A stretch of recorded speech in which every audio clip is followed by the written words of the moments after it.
안녕하십니까. 오늘은 미국 남부를 향하고 있는 초강력 허리케인 아이다 소식과 그에 따른 미국 남부 석유화학 정유 관련 시설의 피해, 수혜가 예상되는 국내 석유화학 주식들에 대해서 다시 한번 정리해보는 시간을 가져보고자 합니다. 먼저 최근 미국 정부에서 발표한 내용부터 한번 살펴보시겠습니다. Uh, Hurricane Ida has quickly developed into a hurricane way ahead of schedule, just like the governor had mentioned. Right now, all forecasts tend to look that it will be a pretty strong Category 4 when it makes landfall on the coast of Louisiana sometime on Sunday afternoon or evening. At that time, it's possible that we could have sustained winds getting close to 140 miles per hour with wind gusts close to or in excess of 170 miles per hour. This is stronger than Laura from last year. This will be a life-altering storm for those who aren't prepared and ready to take what Ida is going to throw at us. 단순히 카테고리 4 하면 와닿지 않으실 분들이 많으실 텐데요. 사진을 보시면 멀쩡한 건물이 완파가 가능한 수준의 피해를 입힐 수 있습니다. 위키 내용을 가져왔는데요. 철근 콘크리트 건물을 전손시킬 수 있고 규모 8.0 이상의 지진과 파괴 수준을 논해야 할 정도. 무조건 대피입니다. 통계적으로 대서양에서 발생하는 허리케인의 3분의 2는 현재 시기에 발생합니다. 문제는 이상기후로 인해 현재의 바다 수온이 비정상적으로 높은 수준이라는 건데요. 밑줄 친 부분을 보시면 바닷물 온도가 1도 올라갈 때마다 허리케인 풍속이 15에서 20마일 상승한다고 나와 있습니다. 며칠 전 영상에서 올려드린 현재 바다의 수온인데요. 아무리 봐도 비정상 수준이라는 걸 확인하실 수 있습니다. 현재 태풍을 지나가는 경로의 수온인데 30도가 넘습니다. 바닷물 자체의 수온이 30도를 넘어가는 현상은 정말 흔치 않은 상황입니다. 같은 북반구에 위치하고 있기 때문에 허리케인과 태풍은 사실상 같은 현상입니다. 하지만 대부분의 허리케인이 태풍보다 더 큰 피해를 가져오는 건 단순히 북대서양 일대의 수온이 태평양 일대의 수온보다 약간 더 높기 때문인데요. 기상 예측 시뮬레이션도 예년과 같은 수온 정도를 예상하고 허리케인의 피해를 그렇게 크지 않을 걸로 예상하고 있었는데 막상 시간이 지나가면서 허리케인의 속도와 수증기량을 측정해보니 말도 안 되게 강화 속도가 빨라지고 있습니다. 처음에 보신 기자회견에서도 예측했던 거와 다르게 엄청 빠르게 강화되고 있다는 언급이 몇 번 나오죠. 문제는 현재 카테고리 4의 예측 수치가 끝이 아니라는 겁니다. 앞으로 어떻게 될지 모른다는 거죠. 방금 컴퓨터 시뮬레이션으로 나온 최악의 수치인데 최저 중심기압 897까지 나온다는 소식이 들어와 있습니다. 나이가 좀 있으신 분들은 역대 최악의 허리케인 중 하나로 꼽히는 카트리나에 대해서 들어보신 적 있으실 겁니다. 카트리나의 최저 기압은 902의 헥토파스칼이었습니다. 코스를 보시면 알겠지만 동일한 지역이고 심지어 날짜도 동일한 날짜입니다. 미국인들 입장에서는 악몽이 떠오르지 않을 수 없겠죠. 카트리나 때의 유명한 사진들입니다.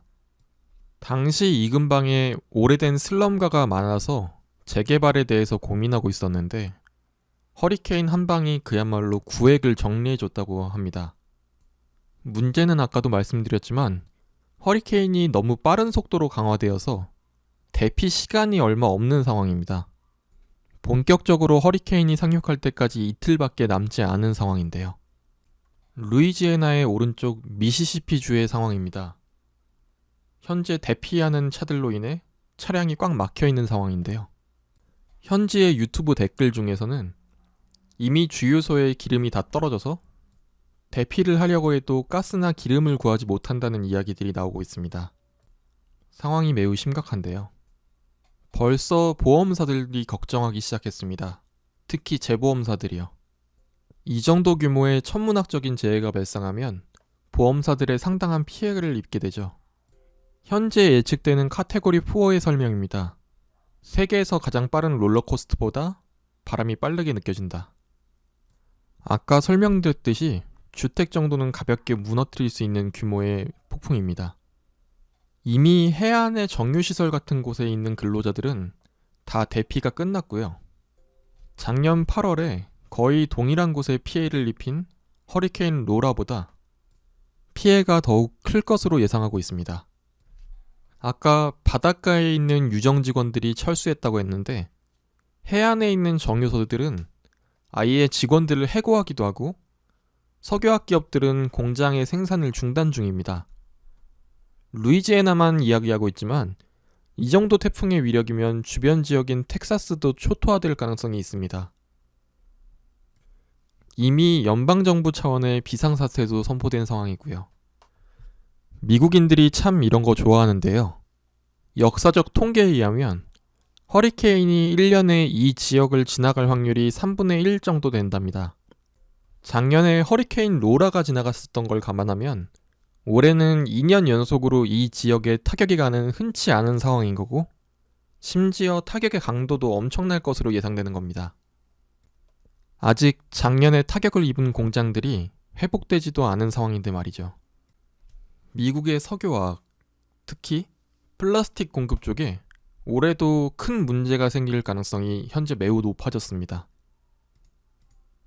슈퍼컴퓨터를 이용해서 태풍의 경로를 예측한 건데요. 이 정도로 몰려있으면 사실상 루이지애나로 간다고 보셔도 좋을 것 같습니다.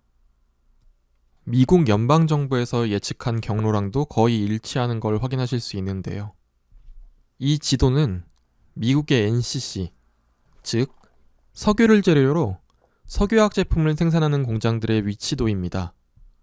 붉은색 원이 현재 허리케인의 피해가 직접적으로 가게 될 것으로 예상되는 지역인데 상당수의 기업이 원 안에 이미 존재하고 있고 허리케인의 규모가 커지면 왼쪽에 붙어있는 다른 NCC들도 피해가 생길 겁니다.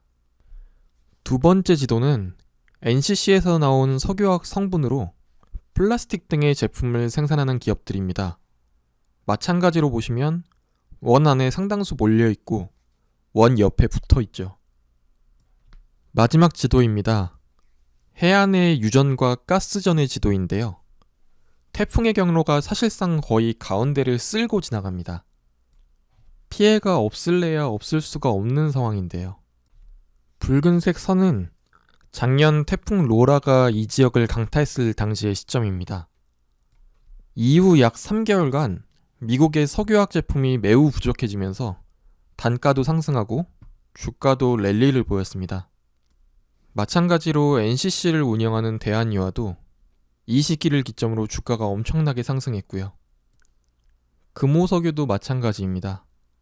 커뮤니티에 올려드렸던 정보대로라면 이 지역에 미국 내 부타디엔 생산 능력의 20%를 차지하는 석유화학 공장들이 있는데 비스페놀 A 공장들도 이쪽에 당연히 존재할 거고 그 피해에 따라서 금호석유화학도 충분히 수혜를 입을 것 같습니다. 많은 인명이나 재산 피해는 없기를 바라면서도 공급 부족 사태가 얼마나 진행될지 기대하게 되는 것도 사실이네요. 차후 허리케인의 진행 상황에 대해서는 추가적인 영상이나 혹은 커뮤니티 게시글로 알려드리겠습니다. 다음 주도 성공 투자하시기 바랍니다. 감사합니다.